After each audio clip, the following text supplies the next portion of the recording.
Alright, hi folks. Got a couple holsters to show this week.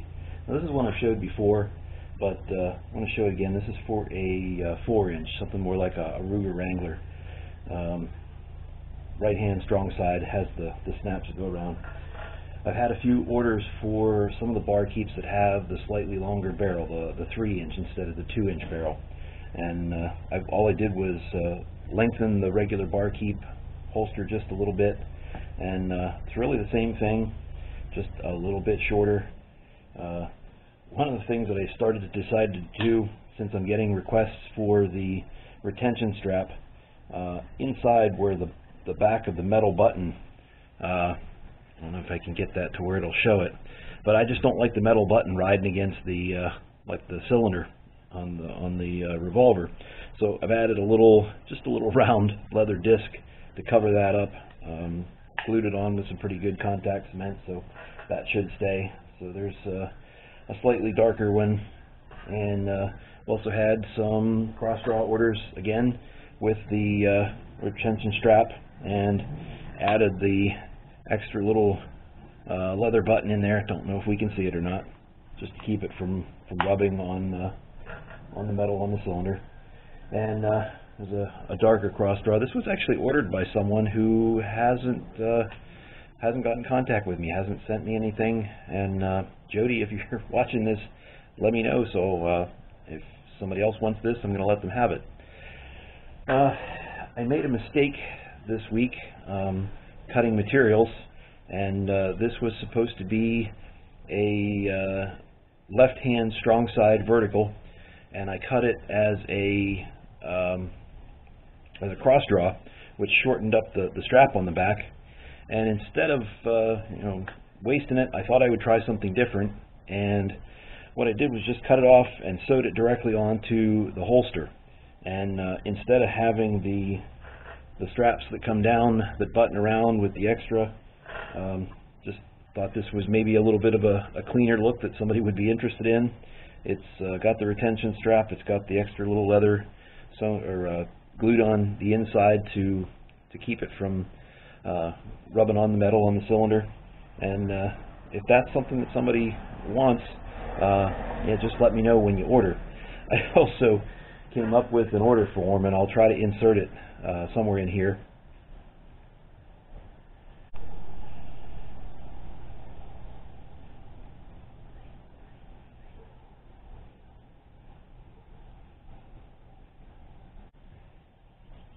I made up that form. I'm not going to hold anybody to that to give an order. I mean, I'm still taking email orders, but that's just going to give me a guide to ask questions and make sure I'm covering all my bases so I get the things that people want.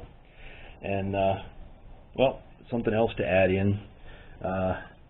I'd made this actually last year for myself, and it's a little means of some discreet carry, just 2 belt loops, although I'm not sure if I really like that style. I might design something else. But this is just a very small, discreet carry.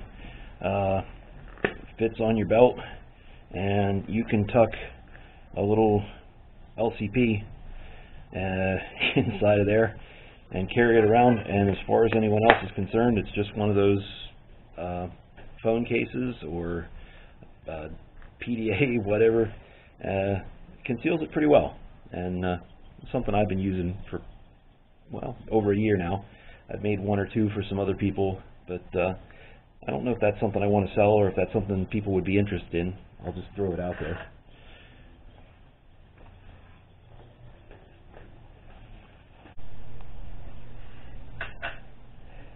So something else that I'll throw out there in this video.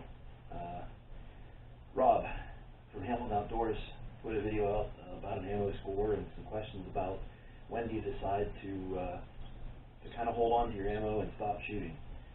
And my answer to that was that I do have reserves. I keep things that I think I'm going to need. I still shoot whenever I feel like I want to train.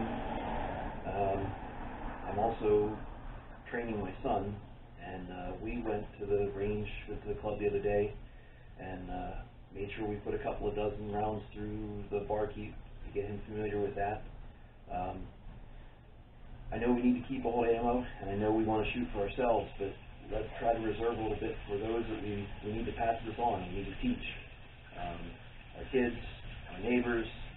The more we pass this on, the more we make people understand, the better we can protect our Second Amendment rights and our hobbies that we love so much. There's also, at my club, there's places to shoot shotgun, there's places to shoot pistol, there's places to shoot rifle, and we have an archery range. And that was what we actually went down to the club to do, was to shoot the bows a little bit, because we hadn't shot for a while. And it was very, very rewarding to see my son. Maybe I'll throw a little clip in here of the group that he was able to start pulling together.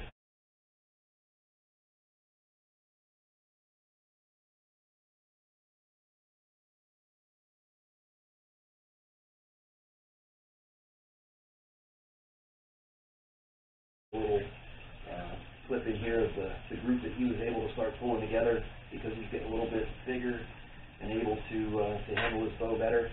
And I shot my bow that I haven't shot in, actually, I'm almost ashamed to say, many years. I started using a crossbow a little while back, and I got away from the regular compound. And I was pretty pleased to see that I could still hold a decent group at 20 yards. So we're still going to shoot. Still going to shoot our firearms. But there's nothing wrong with, get that bow out of the closet, dust it off, put a few arrows downrange, and remember how good that feels. And that still keeps us sharp for shooting. You still have to use the same principles: aim small, miss small, trigger control if you're using a release, consistency. And that was one of the things I got to teach my son this weekend, was a consistent anchor point. Putting that finger in the corner of his mouth, and his groups went from out here to in here. So just throwing that out there, something to think about. Have a good week. Thank you.